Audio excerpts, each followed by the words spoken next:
Como acabamos de ver, el diagnóstico de edema macular puede ser en algunas ocasiones un poquito complicado. ¿Por qué? Porque hay varios factores que tenemos que tomar en cuenta para poder determinar el siguiente paso a seguir, que es el tratamiento. No todo el tiempo el tratamiento va a ser el mismo. Como pueden ver, el doctor Eng nos acaba de hablar de una gran variedad de estrategias para tratar el edema macular. Y bueno, cuando hay muchos tratamientos, pues probablemente es porque ninguno es el efectivo.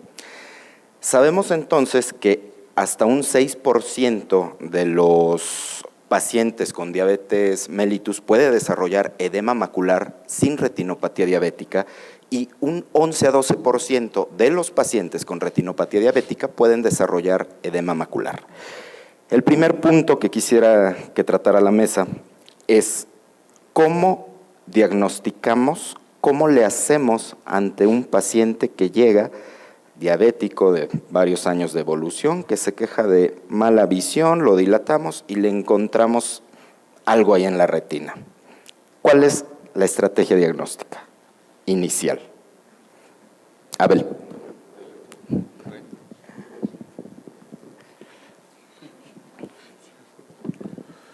Bueno, evidentemente, como en toda la oftalmología, la oportunidad que tenemos de valorar el interior del fondo del ojo es lo que nos permite ver la presencia o no de la afección macular. Hace un rato mencionaron una cosa que ha sido un parteaguas en el manejo del edema macular diabético. Todos los que estamos aquí, de alguna manera, nos hemos aprendido de manera metódica la clasificación del edema macular a través del ETDRS, y conforme ha pasado el tiempo, nos hemos aprendido que el involucro de la fobia con la presencia de engrosamientos o exudados que estén afectando la fobia es lo que verdaderamente determina en este momento la presencia del edema. Pasó Gabriela una diapositiva donde mencionaba la forma de dividir el edema macular en tres formas, en leve, moderada o severa. Eso es una presentación útil. Hay una variedad que tiene esta condición en la que se refiere que si tú al asomarte al fondo del ojo ves un compromiso de exudados que estén afectando la mácula, ya es un paciente que tienes que ponerle atención para el manejo del edema. Ahora, una vez que ya tenemos al paciente con el edema visto clínicamente, pues sin duda no podemos dejar evaluarlo con las herramientas que tenemos, que es la fluorangiografía, de la que va a depender si el tratamiento va a ser focalizado o no. Si el edema macular es focal, hasta el momento verán que no hay ninguna diferencia en los estudios a largo plazo en comparación con el láser, que sigue siendo la herramienta número 1 para el manejo del edema focal. Para el edema macular difuso es donde va a haber, yo creo que muchos comentarios en relación al edema, en relación a la mesa, porque de ahí sí hay una gama de tratamientos muy amplia. La tomografía de coherencia óptica es la otra herramienta que tenemos que utilizar fundamentalmente para poder documentar el edema macular, porque el componente mecánico que puede representar la hialoides y las membranas hiperretinianas definitivamente se tienen que tomar en cuenta. Las variaciones de los edemas maculares que se acompañan, como vieron en algunas fotografías, con compromiso del espacio subretiniano, también tienen que documentarse porque la respuesta terapéutica a todo el arsenal que tenemos va a ser limitada y tendremos que utilizar ya terapias combinadas en ese sentido. Entonces, la valoración clínica para el diagnóstico, la fluorangiografía y la tomografía son los elementos necesarios para poder empezar a manejar el edema. Gracias. Gerardo, por favor.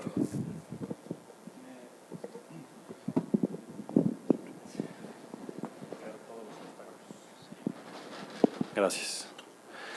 Nada más para contrastar un poco con lo que acaba de decir Abel, aunque es cierto que si uno tiene un paciente que tiene edema macular que lo podríamos clasificar como focal, donde se observa un microaneurisma que fuga y exudados circinados a su alrededor, en el estudio de tratamiento de edema macular del DRCR.net, hicieron el estudio por subgrupos de edema difuso y edema focal y no encontraron que hubiera ninguna diferencia a favor del rayo láser. O sea, al momento de hacer un estudio multicéntrico, aleatorizado y todo lo demás, realmente no se encontró una diferencia entre tratar con láser a estos pacientes que tuvieran edema focal como que fuera ventajoso. La conclusión fue que en todos los subgrupos tratar con antiangiogénicos era mejor.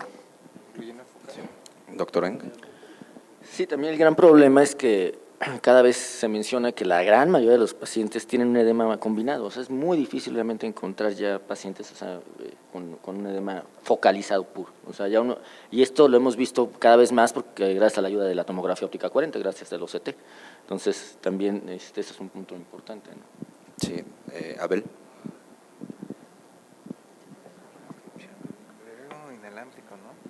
Sí. Sin embargo, una observación que tiene que ver con el edema macular focal en relación a los antiangiogénicos es que la mayoría de los reportes se manejan a corto plazo, a un año de seguimiento. Cuando se comparan los estudios a largo plazo, la equivalencia del láser en relación a los antiangiogénicos no es superada. El láser sigue siendo una herramienta, la verdad, que no podemos descartar. Efectivamente, ahora, sobre todo en este tipo de foros, vale mucho la pena buscar y discutir esos aspectos, porque ¿cuántos de nosotros no inyectamos a todo paciente que nos viene con edema macular diabético, independientemente de la variedad que tenga? Pero ¿cuántos pacientes hemos inyectado para poder llegar al mismo fin, en el caso de que fuera focal? El focal no fue superior efectivamente el antiangiogénico. Entonces ahí es donde vale mucho la pena pues, poner a discusión cuáles son los puntos que vamos a tomar para el manejo del láser y los antiangiogénicos. Doctor Moreno, antes de pasar a lo siguiente, la angiografía pues sigue tomando un papel muy importante, jugando un papel muy importante en el diagnóstico y el manejo que le vamos a dar a este paciente. Además de saber si es focal, si es difuso, ¿qué relevancia tiene el saber si hay o no isquemia en un paciente con edema macular? ¿Y dónde está localizada la isquemia, por supuesto? Bueno, esto es lo que dijo el doctor Flores es muy importante, ya que muchos pacientes que ustedes van a ver, la baja visual realmente no es por el edema, ¿no? Que ya sabemos, el edema macular es la causa número 1 de baja visual en un diabético, ¿no? Después viene la retinopatía diabética, pero exactamente lo que el doctor Flores menciona es muy importante. Es un estudio funcional y que no ha reemplazado a los OT porque nos ayuda a ver exactamente si hay isquemia o no macular y ver también si están indicados o contraindicados los antiangiogénicos, y bueno, ese tema lo vamos a discutir ahorita más adelante con el edema macular difuso, ¿no? Gracias. José Más Luis. que nada es con fines pronósticos, ¿no? Ya si haces un estudio de angiografía y ves un edema macular isquémico, muy probablemente, aunque tú lo trates con fotocoagulación o con algún antiangiogénico, este paciente probablemente el resultado visual va a ser muy similar, ¿no? Entonces, yo creo que de entrada nos sirve para que le hablemos de pronóstico a nuestro paciente. Correcto. Como ya se habló hace un momento, pues existen varias clasificaciones. Realmente, ¿cuál es la buena? ¿Cuál es la que usamos a diario? Pues la que podamos dominar, ¿no? Ustedes, le preguntaría a toda la mesa, ¿cuál recomendarían que utilicemos para poder, en base a eso, ofrecerle un buen tratamiento a nuestros pacientes? O, en su defecto, saber cuándo iniciar el tratamiento. Doctora López Caraza. Bueno, a ver si entendí bien. ¿Qué clasificación, si ya sea la angiográfica, la tomográfica o la clínica, usarías tú para ofrecerle un tratamiento a tu paciente? Yo creo que ahorita, dadas las circunstancias y dadas las herramientas que tenemos, pues utilizamos las tres, ¿no? Evidentemente, todos nos basamos en la clínica, nos asomamos, vemos qué es lo que tiene el paciente, pero realmente quien nos va a dar muchos de los datos en los que podemos basar nuestro tratamiento es la angiografía, ¿no? Con la angiografía nosotros podemos ver, como decía yo hace rato, la isquemia en la periferia, que está directamente correlacionada con el nivel de edema macular que puede tener o no el paciente, las características de la retinopatía como tal, las características del edema, y basarnos en eso para planear nuestro tratamiento y poder hablar con nuestro paciente de nuestras opciones y decidir junto con el paciente qué opciones tenemos. La tomografía me parece también muy importante. ¿Por qué? Porque podemos ver pues, qué tan edematizada está la mácula, cuánto líquido intrarretiniano tiene el paciente en el área macular y también, importantísimo, si tiene o no tracción vitreomacular, que eso, bueno, evidentemente nos va a hacer una diferencia enorme en el tipo de tratamiento que podamos decidir tomar o aplicarle al paciente. De acuerdo. Doctor Morán. ¿Dani?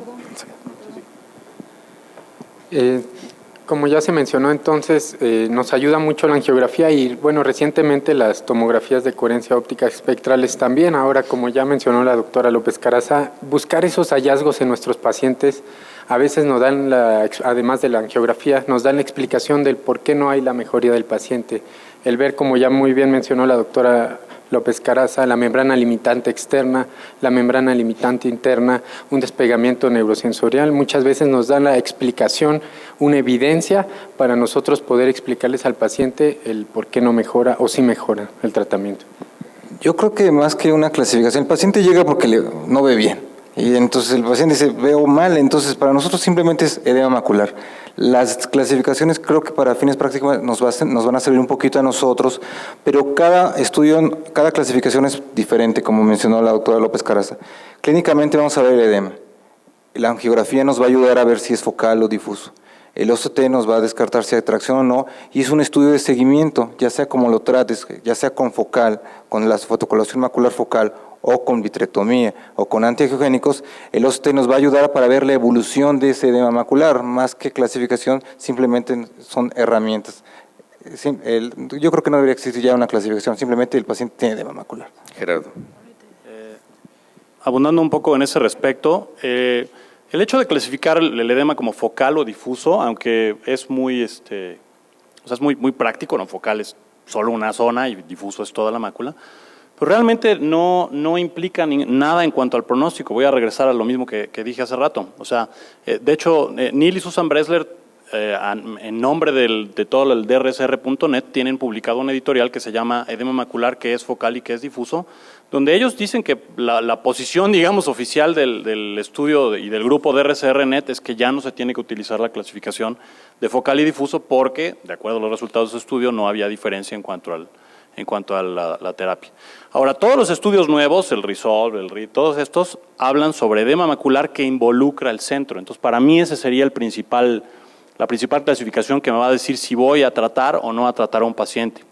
Involucra el centro de la mácula y por lo tanto causa disminución de la visión, como decía José Luis, o no involucra el centro de la mácula y probablemente no está causando disminución de la visión. De acuerdo. Tratamiento. ¿Qué opinan ustedes de esto? El láser es el actual estándar de oro para el tratamiento del edema macular diabético. Tenemos que mandar a la congeladora esta frase, ya hay que cambiar el estándar. ¿Qué podemos opinar al respecto? Enrique. Como lo mencioné, o sea, habrá algunos pacientes que sí son candidatos a terapia macular selectiva. El problema del láser es que pues, los pacientes no van a ganar agudeza visual. Entonces, esto es lo que al paciente realmente lo que quiere es ver mejor. Entonces, si a mí me ofrecen un tratamiento, me dice, bueno, le voy a tratar sus microaneurismas, pero es muy probable que su ganancia de agudeza visual no llegue ni al 20%, pero hay otro tratamiento en el cual le puedo ofrecer una expectativa de agudeza visual de mejoría de 3 líneas probablemente, y con una incidencia de más del 30%, pues yo obviamente prefiero que se me dé una terapia antiangiogénica. Entonces, no, yo creo que esto de que es el estándar de oro, pues ya no, o sea, afortunadamente o desafortunadamente, yo creo que esto ya quedó en la historia, y tampoco estoy diciendo que no haya pacientes que sean candidatos a tratamiento macular selectivo. De hecho, lo platicaremos después si me das oportunidad, pero la terapia antiangiogénica no va peleada con el láser, ¿no? Sí. Yo creo que todos tenemos casos donde el edema macular ha mejorado con láser, pero no podemos argumentar en contra del nivel más elevado de evidencia, que es un estudio multicéntrico, aleatorizado, doble enmascarado, ¿no? Como son los estudios que ha hecho el DRCR y los demás. O sea, la terapia antiangiogénica ahí debes de cambiar, en lugar del láser tiene que ser terapia antiangiogénica. Correcto. José Luis? Yo estoy un poco en contra. ¿Por qué? Porque si estamos hablando del edema, el microaneurisma ahí chiquito, rodeado de exudados, pues sí, el láser va a funcionar. Si estamos hablando de un edema macular realmente importante, como mencionó Enrique, estamos hablando tal vez de un edema multifocal. Ahí tal vez la terapia antiangiogénica sí funciona, necesitamos terapia tal vez combinada, el antiangiogénico disminuye el edema y probablemente podamos fotocoagular más fácil esos microaneurismas. O sea, yo creo que el punto aquí sería que los pacientes para tratamiento con láser son pacientes muy específicos, con edemas muy focalizados, con aneurismas muy localizados que puedes tal vez sellar con láser y se acabó, que ni siquiera tiene un compromiso visual tan importante, ¿no?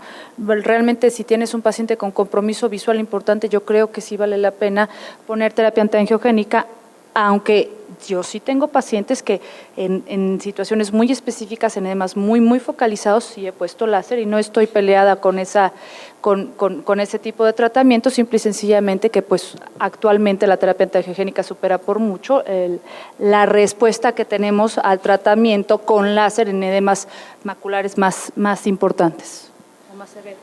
Doctor Eng. La situación es que, José Luis, aquí la situación es que, o sea, los estudios multicéntricos se hicieron para algo, ¿no? O sea, y tenemos que hacerle caso a los estudios multicéntricos. O sea, son estudios en los cuales han demostrado de manera objetiva el beneficio de la terapia antiangiogénica. Y han demostrado que inclusive combinar la terapia antiangiogénica con láser no ofrece mayor ventaja que la monoterapia. Entonces, por algo se hacen los estudios multicéntricos. Entonces, tenemos que adaptarnos a la evidencia, pues la medicina se basa en evidencia, ¿no? Claro que sí. Si no hay diferencia entre los dos, ¿qué preferías? ¿Ponerte una inyección o que te dieran un tratamiento focalizado? Claro. Bueno, aquí pues es la parte padre esto, ¿no? Que no todos estamos de acuerdo. En relación regresando al ETDRS, la clasificación tan complicada de los 3 parámetros de la presentación de edema macular era justamente porque clínicamente demostraron que esas condiciones eran las que ponían en riesgo la pérdida visual moderada de la visión. Entonces, cuando ya tenemos compromiso de la visión central, como efectivamente dicen todos los estudios actuales, donde compromete o no compromete el centro, la visión no está afectada, pero cuando nos regresamos a los factores de riesgo, que son las formas o las presentaciones del ETDRS sobre los factores de riesgo para el edema macular, donde todavía la visión no está tan comprometida, pues definitivamente se puede tomar como una posibilidad barata, fácil, el láser.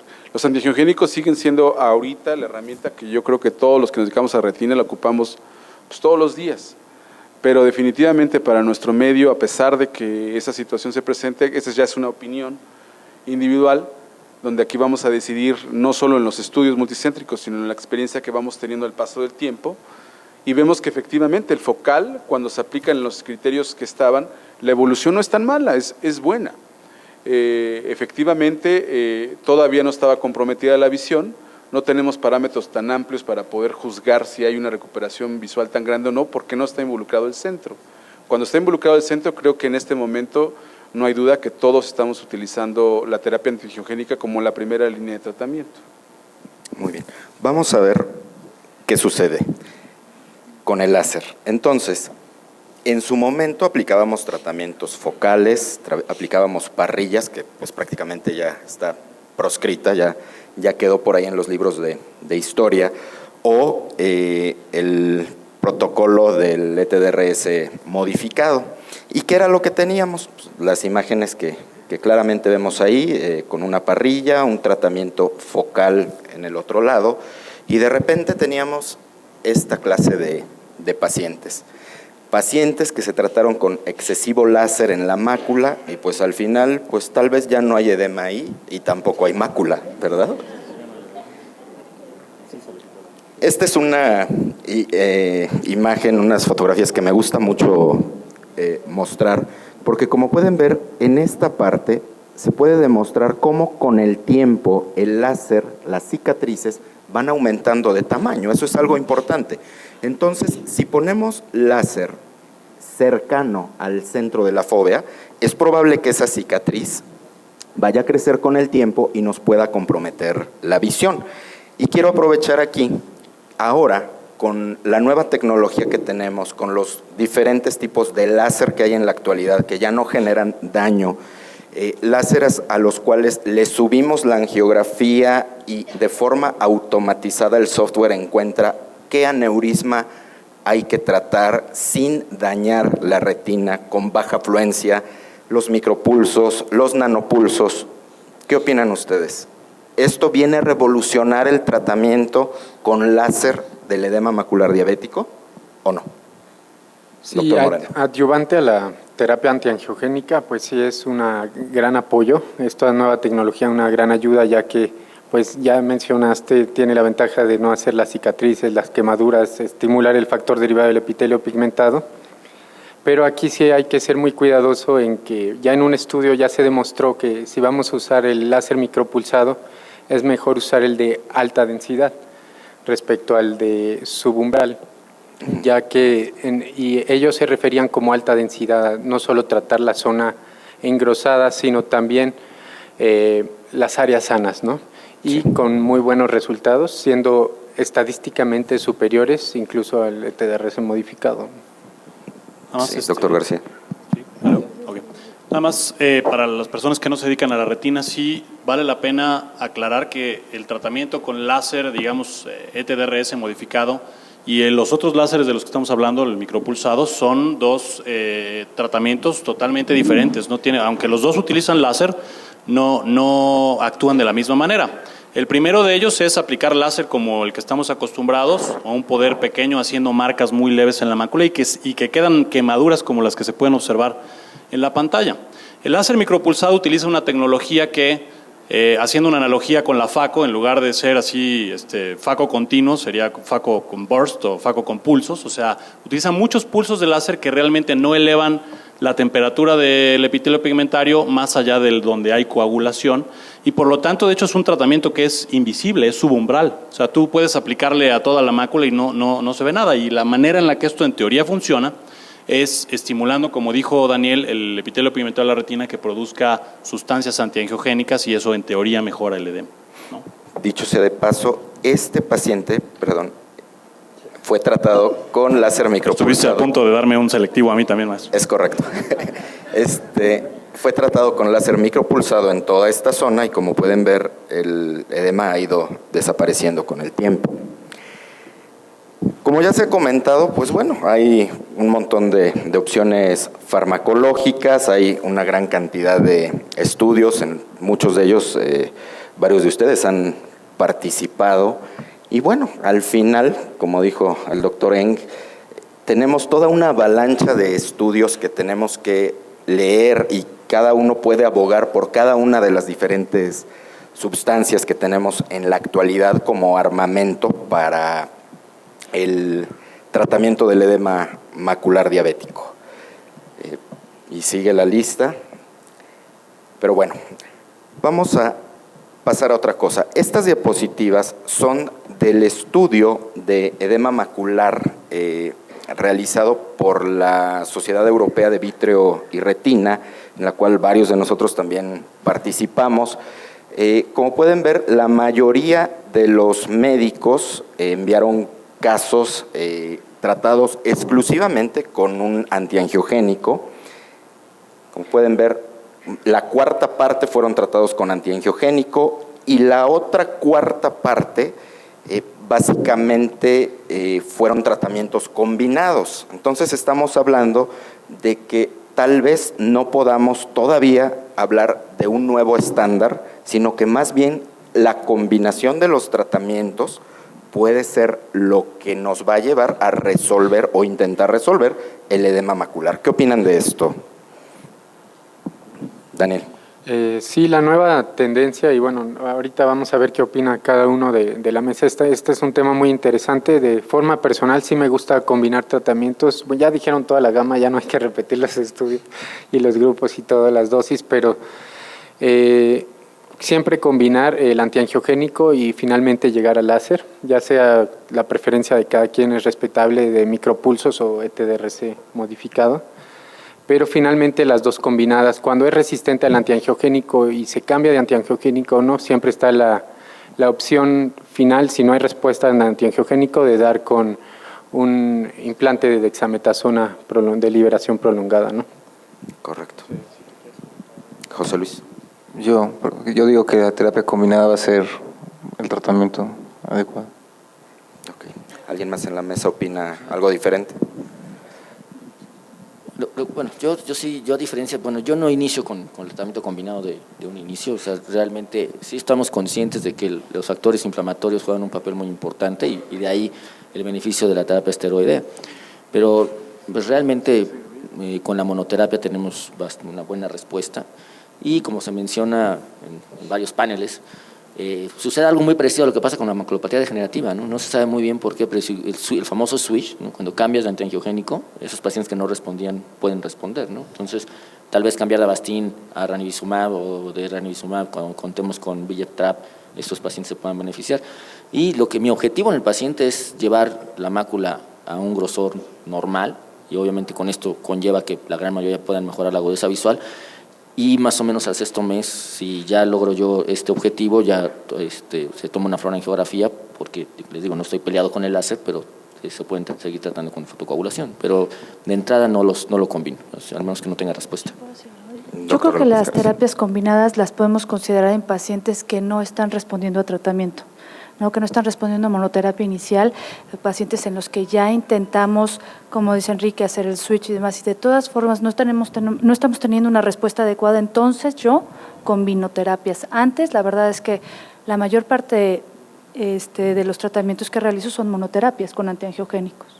Ahora, una pregunta que yo creo que todos nos van a querer hacer es, ¿cuántas veces inyecto? Porque ese es uno de los puntos que tocó por ahí Abel. El tratamiento con antiangiogénicos en la actualidad, si bien es efectivo, también es costoso. ¿Cuántas inyecciones tenemos que ponerle a un paciente para decidir si está respondiendo o no? ¿En qué nos basamos? Bueno, la recomendación del estudio del DRCR-NET es inyectar de manera mensual durante 1 año y después PRN. En el estudio RESTOR, que fue también con ranibizumab, a los pacientes se les dejaba de inyectar cuando dejaban de mejorar, pero aún así los pacientes requirieron en promedio 7 inyecciones en 1 año.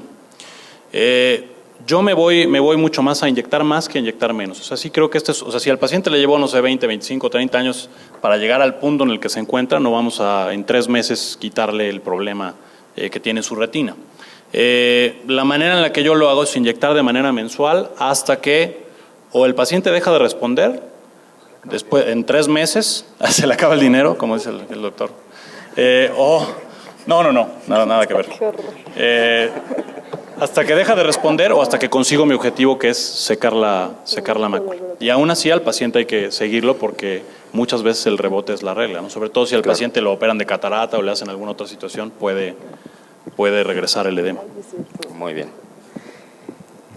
Bueno, lo que ya habíamos comentado, en esta diapositiva pues únicamente comentar que se vio que al final los pacientes en esta serie, los que fueron sometidos a vitrectomía con limitorexis, tuvieron una mejor visión a mediano plazo. En segundo lugar, a los que se les puso triamcinolona y, como pueden ver, en tercer lugar, aquellos que fueron tratados con antiangiogénico. En este caso, esta paciente de 62 años con 25 años de diabetes mellitus con baja visual, ¿qué haríamos, José Luis? ¿2,200, 3,200, arriba de 300 micras centrales? Ese OCT no tiene tracción de la hialoide, ¿verdad? No. Pues iniciaría, como lo hemos estado mencionando, con terapia antiangiogénica, definitivamente. Sí. De entrada, correcto. ¿Alguien haría algo diferente? ¿Cada cuánto la inyectas? Mensualmente. ¿Qué le inyectas? Avastin. Bevacizumab. Bevacizumab. ¿Quién inyectaría otra cosa? Enrique. Bueno, lo que sucede es que obviamente tenemos mucho más accesibilidad a bevacizumab, pero En el suplemento que les mencionaba en la plática, se menciona que el consenso es que responden mejor a ranibizumab que a bevacizumab. Pero sí, o sea, si pudieses inyectar Lucentis, lo inyectaría mejor Lucentis. Okay. Pero si no, pues lo que hacemos de manera rutinaria es utilizar bevacizumab. No hay un estudio todavía multicélular, o sea, todavía no tenemos el grado más alto de evidencia que compare bevacizumab versus ranibizumab específicamente en edema macular diabético. Y de hecho, el DRCR-NET están haciendo, perdón que sea machaque tanto con esto, pero es la, digamos que la autoridad más grande que hay en cuanto a publicaciones de retina en diabetes, ¿no? En este momento se está llevando a cabo un protocolo en el cual se están comparando los 3 agentes, o sea, ranibizumab, bevacizumab y aflibercept. Y pues bueno, ahí vamos a ver si realmente hay alguno que sea mejor que los demás. Correcto. En obvio de tiempo, quisiera pedirle a cada uno de los integrantes de la mesa que en un minuto nos dieran una recomendación para la audiencia de cómo debemos manejar el edema macular diabético en los pacientes que vemos día con día. Si quieren, empezamos por allá con el doctor Ramírez. Pues yo creo que primero hacer un diagnóstico clínico, tomográfico y fluorangiográfico para que puedan decidir cuál opción pueden tener muy en claro que la población que nosotros manejamos desafortunadamente también tiene que ver su parte socioeconómica para poder juzgar cuál es la herramienta que podemos utilizar. El manejo del seguimiento también tiene que ser prudente porque, como mencionaron, los elementos clínicos son importantes, pero los paraclínicos como la tomografía es también un elemento que se debe de manejar con mucha precaución porque después ya es muy común que los pacientes no puedan continuar con su tratamiento y al final quedan limitados. Entonces todos estos aspectos se tienen que valorar de manera individual para que puedan ustedes juzgar cuál opción de las que tenemos será la mejor para el paciente. Gracias. Daniel, un minuto. Sí. Que lo más importante es siempre explicarle al paciente su padecimiento y explicarle el problema de base que es la diabetes, explicarle la importancia del control metabólico, ver cómo está el riñón, todo esto siempre englobemos cuando tratemos a un paciente con edema macular, ya que un paciente que está tirando proteínas nefrópata va a tener mucha más resistencia a los tratamientos que le hagamos y mucho más mal pronóstico. Y bueno, siempre buscar la evidencia en caso de que mejore o no su paciente para los residentes del por qué mejora o por qué no mejora el paciente. Tu pregunta es cómo lo manejo yo, ¿no? Me llega paciente, diagnóstico clínico. Le hago CT, que es el que me va a dar la evidencia del engrosamiento, aunque realmente el diagnóstico es clínico, y después hago la angiografía, focal o difuso. Focal, yo sigo dando fotocoagulación, difuso. El OCT me va a ayudar a descartar si hay tracción de la hialodes o no. Tracción de la hialodes, vitrectomía. Ahí no hay tracción, antiangiogénico. Ese es mi manejo con control con OCT. Correcto. Gaby. Bueno, pues es que decir algo diferente está un poco complicado. Yo nada más pues mencionar el hecho de que nunca olvidarnos que cada paciente es único, que cada circunstancia es única y bueno, valorar todo el contexto, incluyendo tanto clínico, angiográfico, tomográfico y al paciente como persona para poder decidir el mejor tratamiento, explicarle siempre al paciente cuál es el pronóstico real que tiene e iniciar el tratamiento pues como lo hacemos todos, digo, con sus variaciones, pero básicamente tenemos las mismas pasos a seguir. Gracias. Gerardo, un minuto. Angio y OCT, si hay tracción, vitrectomía, si no hay tracción y engrosamiento central, monoterapia con antiangiogénicos, hasta lograr mi objetivo, que es muy buena visión y secar la mácula. Si eso no se logra, entonces agrego algo más, que actualmente es láser de micropulsos, y si eso falla, entonces Osurdex. Correcto. Enrique. Exactamente, que Jerry. Aquí hay que expliquen al paciente que el edema macular y su diabetes no se cura, es una enfermedad crónico-degenerativa y desafortunadamente va a tener que afrontar que se va a tener que estar inyectando o va a tener que tener muchos modalidades de tratamiento más y pidan hemoglobina glucosilada. Yo creo que eso es muy, muy importante. Muchos de los pacientes que piensan que no están respondiendo y si cuando piden hemoglobina glucosilada se dan cuenta por qué no responden. Muchas gracias. Para terminar, quisiéramos invitarlos a la reunión anual de retina de este año en Guadalajara, Jalisco, del 8 al 11 de octubre. Por ahí está la dirección para los informes. Y pues muchas gracias a todos ustedes por su presencia. Doctor Celis, muchas gracias.